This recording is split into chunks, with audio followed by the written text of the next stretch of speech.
Bonjour Michel Barnier, commissaire européen au marché intérieur et aux services. Merci d'être l'invité de TV5 Monde. Ravi de vous accueillir. Le 25 mai, élections européennes, on va bien sûr en parler. Il y a aussi des élections en Ukraine pour un nouveau président. Ces élections auront-elles lieu? L'Ukraine lance un appel à l'aide à la communauté internationale. Qu'est-ce qu'il faut lui répondre?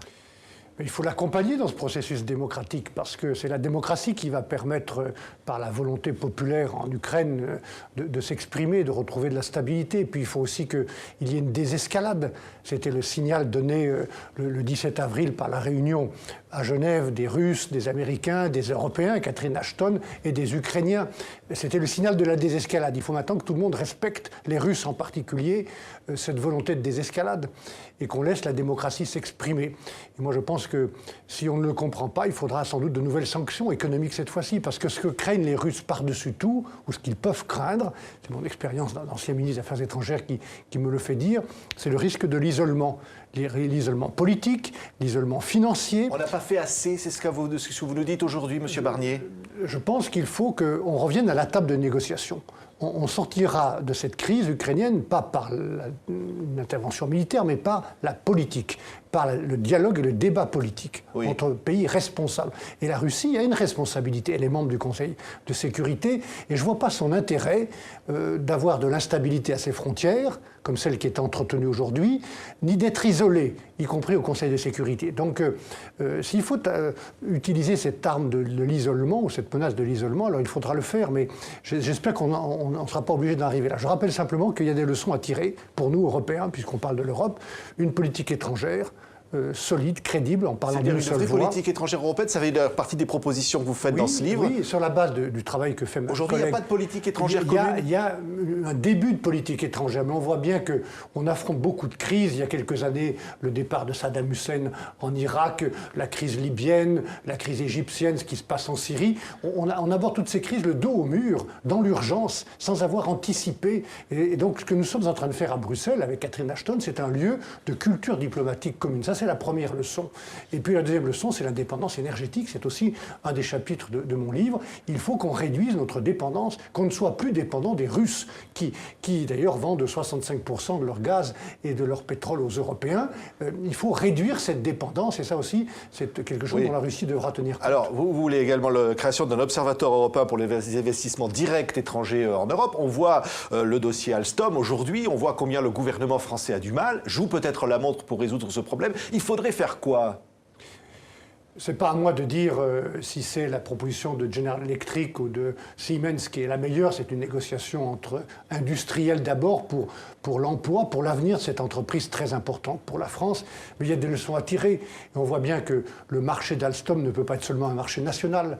On ne peut pas bâtir un champion européen à partir simplement d'une addition de marchés nationaux. Il faut un marché européen en matière d'énergie. On retombe sur cette idée de l'indépendance énergétique pour laquelle je plaide. Et puis d'une politique industrielle européenne.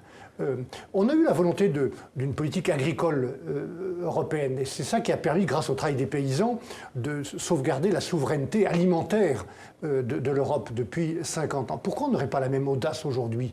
Je rappelle d'ailleurs que le tout début du projet européen était industriel, la communauté du charbon et de l'acier. Il faut qu'on retrouve la même audace aujourd'hui, et donc qu'on bâtisse ensemble, avec les Allemands, mais avec les autres aussi, sur les grands secteurs stratégiques, et pour préserver les technologies clés qui sont en train de nous échapper, une politique industrielle. Et est-ce que dans ce contexte, c'est bien d'appliquer la taxe Tobin à minima début 2016, comme la décision vient d'être prise, c'est-à-dire une taxe sur les transactions financières en Europe? C'est mieux que rien. Moi, je pense que cette taxe, j'étais un des premiers à plaider pour un prélèvement sur les marchés financiers, une base large, un taux faible, mais c'est normal. On a sauvegardé avec l'argent public les services financiers et le système de la stabilité financière dans le monde. Il faut bien qu'il y ait un retour. Et donc, une taxe faible, je regrette qu'elle soit simplement avec 11 pays plutôt qu'avec tous, mais c'est aussi la règle en Europe. S'il n'y a pas d'unanimité en matière fiscale, il n'y a pas de décision à l'unanimité.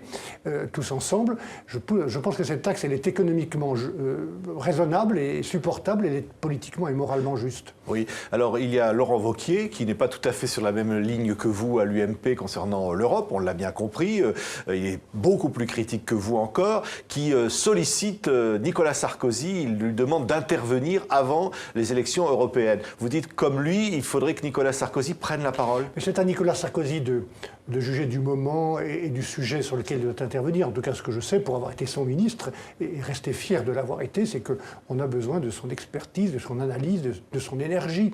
Maintenant, vous parlez de Laurent Wauquiez, j'ai quelquefois le sentiment, en l'écoutant, qu'il raisonne comme il y a 60 ans. Il propose qu'on revienne à 6 pays, ça ne veut rien dire, ça n'a pas de sens.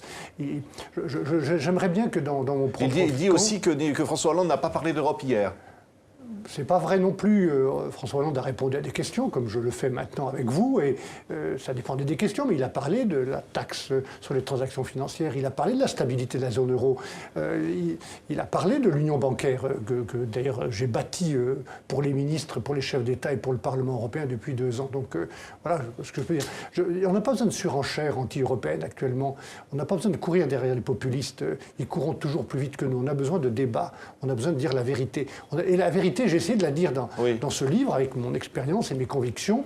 Si on n'est pas ensemble, on est foutu. Oui, quand on regarde le monde tel qu'il est, et tous ceux qui nous écoutent connaissent le monde mieux que personne puisqu'ils y vivent, on voit bien que certains grands pays, la Chine, les États-Unis, le Brésil, ils ont besoin de personne, ils sont là à la table, ils vont participer au désordre du monde. Oui. Et nous, si on n'est pas ensemble, on est derrière la table. Oui. Et moi, je n'ai pas envie qu'on soit derrière la table, j'ai envie qu'on soit libre, souverain, indépendant. C'est la question de l'indépendance de l'Europe qui est posée. Et quand vous dites se reposer ou être libre, qui est le titre de votre livre, vous dites par là, quand vous parlez, on n'a pas besoin de courir après les populistes. Là, on annonce encore dans un sondage, Marine Le Pen serait en tête aux élections européennes en France. Ça veut dire qu'on va perdre cette liberté? Mais elle sera en tête, et ce n'est pas une fatalité.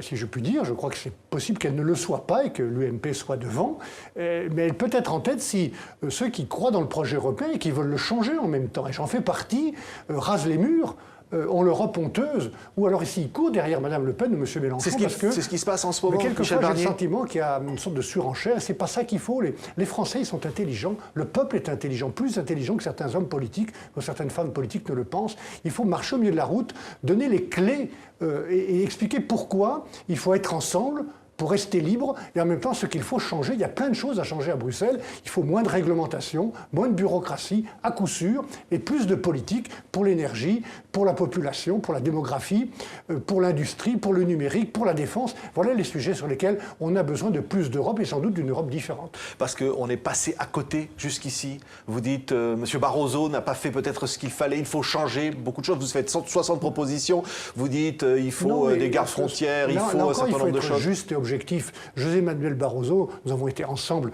dans cette commission depuis 4 ans et demi, à gérer cette commission avec beaucoup de volontarisme. On a fait face à une crise d'une violence inconnue pour l'Europe depuis 50 ans, cette crise financière qui est venue des États-Unis, qui a failli, avec la crise, cette fois-ci européenne, de la dette, faire tout exploser. Au moment de la crise grecque, vous vous en souvenez, la zone euro a failli exploser. Et nous avons fait face. Mais on a été souvent en défensive, le dos au mur, et on a pris de bonnes décisions avec les États, avec le Parlement, pour la régulation financière, ça a été mon travail, pour la gouvernance économique, pour réduire les dettes. Et maintenant que la stabilité est revenue, que le train n'a pas déraillé, qu'il est en train de repartir, c'est le moment d'une nouvelle audace politique. Vous dites que le train n'a pas déraillé, mais il y a le sentiment, l'Espagne est devenue eurosceptique, on a le sentiment d'une poussée de l'eurosceptisme partout. Oui, mais regardez la violence de cette crise, les sacrifices qu'elle a demandés, à beaucoup de peuples, pas seulement en Espagne, mais aussi en Grèce et au Portugal, les efforts que nous faisons. Voilà ce qu'on a géré depuis 4 ans. Il faut comprendre ça, expliquer ça. Et encore une fois, les Français, les citoyens sont capables de le comprendre. Maintenant qu'on a sauvegardé l'essentiel, qu'on a évité l'explosion, qu'on a stabilisé les marchés financiers, qu'on a remis aussi de l'ordre et un peu de morale dans ces marchés financiers où elles avaient disparu, c'est le moment de reprendre l'initiative politique. Et c'est ce que j'ai voulu dire dans ce livre. Il y a un avenir pour l'Europe, sans doute un avenir différent, mais un avenir ensemble. Merci beaucoup, Michel Barnier. Se reposer ou être libre, un choix européen publié chez Gallimard. On était très heureux de vous recevoir sur TV5 Monde.